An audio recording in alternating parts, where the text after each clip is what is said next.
Hello बच्चों, आज की इस वीडियो में हम लोग पढ़ने वाले हैं 9th क्लास की चैप्टर संख्या 5, जिसका नाम है जीवन की मौलिक इकाई या फिर the fundamental unit of life. मतलब कि सेल या फिर कोशिका।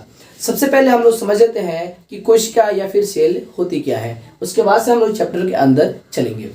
सबसे पहले हम लोग एक एग्जाम्पल के साथ समझते हैं। जैसे कि एक दीवार बनती है, लाइक मैंने एक यहाँ पे स्ट्रक्चर बना रखा है दीवार की, ये वाली मान चलिए कि एक दीवार हो गई, ठीक है।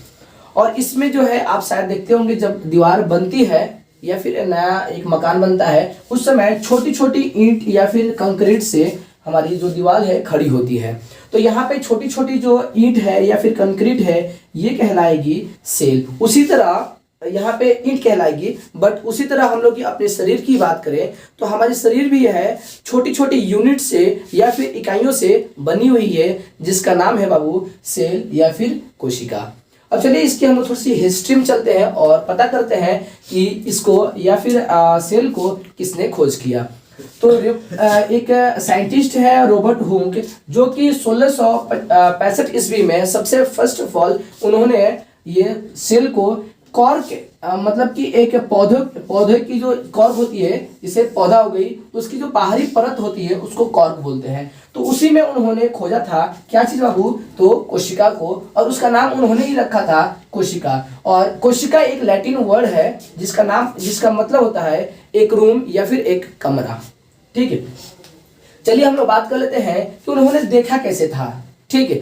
तो ये जो उन्होंने देखा था कोशिका को एक माइक्रोस्कोप यानी कि सूक्ष्मदर्शी में देखा था। तो 1665 ईस्वी से पहले भी जो सूक्ष्मदर्शी है उसकी आविष्कार हो चुकी थी। सन 1609 ईस्वी में गैलीलियो ने किया था उसके आविष्कार, लेकिन कुछ इस प्रकार नहीं थी। कुछ सिंपल माइक्रोस्कोप थी, लेकिन इसीलिए उन्होंने हर चीज जो कोशिका थी उसमें हर चीज उन्होंने नहीं बता पाया। लेकिन अब जो है कि हमारे पास संयुक्त माइक्रोस्कोप है, इलेक्ट्रॉनिक माइक्रोस्कोप है। तो इससे हम लोग जो छोटी छोटी जो चीजें होती है, जो इसमें अंगक होते हैं, उससे हम लोग देख सकते हैं। लेकिन उस समय हम लोग नहीं देख पाते थे, इसलिए उन्होंने अच्छे से नहीं देख पाया। लेकिन जो उन्होंने देखा था वो चीज यहाँ पे लिखा हुआ है कि उन्होंने जो संरचना देखी थी वो एक मधुमक्खी के छत्ते की तरह थी। तो चलिए हम लोग सबसे पहले देख लेते हैं कि माइक्रोस्कोप जो उन्होंने देखा था उसके अनुसार माइक्रोस्कोप कैसा था। ये वाली जो माइक्रोस्कोप हमारे स्कूल्स में मिल जाती है देखने के लिए। तो चलिए पहले हम लोग चलते हैं और माइक्रोस्कोप को देख लेते हैं, इसमें क्या क्या चीजें दी हुई होती है, इसको कैसे यूज करते हैं। तो सबसे पहले यदि हम लोग जाते हैं अपने विद्यालय में, एक आपके पास आपके क्रियाकलाप आपके बुक में दे रखा है कि एक ओनियन पिल्स दे रखा है, उसको आपको दिखना है ये माइक्रोस्कोप यानी कि सूक्ष्मदर्शी के अंदर। तो कैसे देखेंगे, तो जैसे हम लोग एक ये ओनियन हो गया, मान चलिए एक ओनियन हो गया, ठीक। ऊपर वाली जो छिलका है, ठीक, उसको हम उठाते हैं, जो झिल्ली की परत की तरह होती है, उसको लाते हैं और यहाँ पे रख लेते हैं।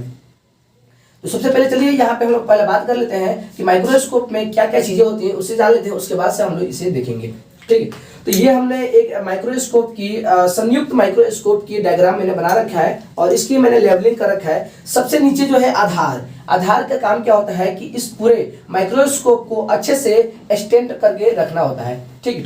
दूसरी होती है यहाँ पे दर्पण का काम ये होता है कि कोई लाइट, जैसे यहाँ पे कोई मैंने स्लाइड पे कुछ रखा हुआ है, मान चलिए कि यहाँ की कोशिका यहाँ पे मैंने रखा हुआ है, ठीक है।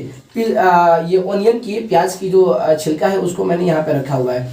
तो उसको देखने के लिए यहाँ पे एक हमने माइक्रोस्कोप रखा है, ताकि यहाँ से लाइट को ये ऑब्जर्व करे एंड देन यहाँ पे रिफ्लेक्ट इस पे करे, ताकि ये अच्छे से पारदर्शी यानी कि रिफ्लेक्शन इसकी हो सके, ठीक है। उसके बाद से यहाँ पे है एक मंच जिसपे इसको रखते हैं, और इसको इंग्लिश में चाहे तो आप शायद स्टेज भी कहते हैं, ठीक है, स्टेज। और उसके ऊपर जो है स्लाइड होती है ताकि उसको हम लोग खिसका सकें। और उसके ऊपर चलते हैं यहाँ पे, तो देखते हैं यहाँ पे एक स्क्रू रखी हुई है ताकि इसको हम लोग एडजस्ट कर सके, ठीक है, ये वाली चीज को एडजस्ट हम लोग कर सके। उसके ऊपर चलते हैं, यहाँ पे एक भुजा होती है यानी कि आर्म होती है, ठीक है। इसका काम रहता है कि इस चीज को होल्ड करके रखना, ठीक है। उसके ऊपर और चलते हैं, यहाँ पे 2 एडजस्टेबल स्क्रू होते हैं, ठीक है। एक का नाम होता है सबसे पहले सूक्ष्म समायोजन और प्रारंभिक समायोजन। इसका प्रारंभिक क्या होता है, जैसे ये वाली देह नलिका यानी कि बॉडी ट्यूब है, उसको होल्ड करके रखना और उसको मैनेज करना कि ऊपर जाए कि नीचे जाए, यानी कि ज़्यादातर की फासला होती है, ज़्यादातर की जो इसको देखना होता है या फिर एडजस्ट करना होता है, तो प्रारंभिक समायोजन का यूज करते हैं। लेकिन जरा सा थोड़ा सा अंतर होती है, यदि स्लाइड को देखने में दिक्कत आती है तो हम लोग सूक्ष्म समायोजन का यूज करते हैं। चलिए और ऊपर आते हैं, यहाँ पे दो यहाँ पे लेंसेज दिए होते हैं, ऑब्जेक्टिव लेंस दो होते हैं।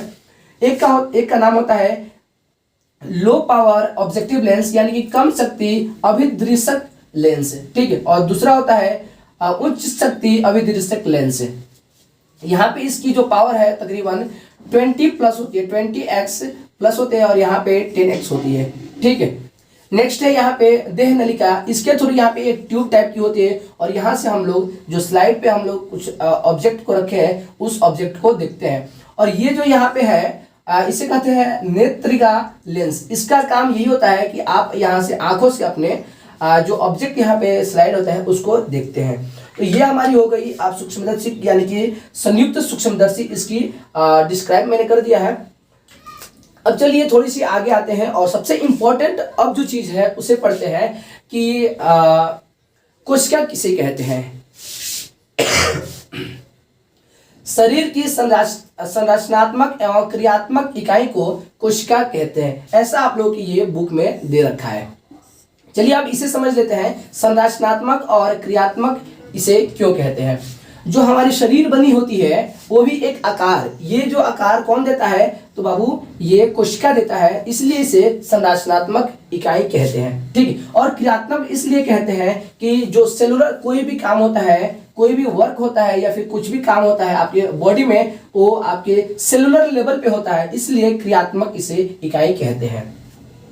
चलिए अब हम नेक्स्ट बात कर लेते हैं, सजीव किससे बना होता है। तो आपको अब शायद पता चल गया होगा कि सजीव किससे बना होता है। बाबू सजीव किससे बनाते हैं बाबू, तो ये कोशिका से बना होता है। ये संरचनाएं क्या कहलाती है मैं इसको थोड़ी सी और नेक्स्ट वीडियो में करता रहता हूँ। और एक और चीज है यहाँ पे कि यहाँ पे 1609 ईस्वी में गैलीलियो नामक एक साइंटिस्ट सबसे पहले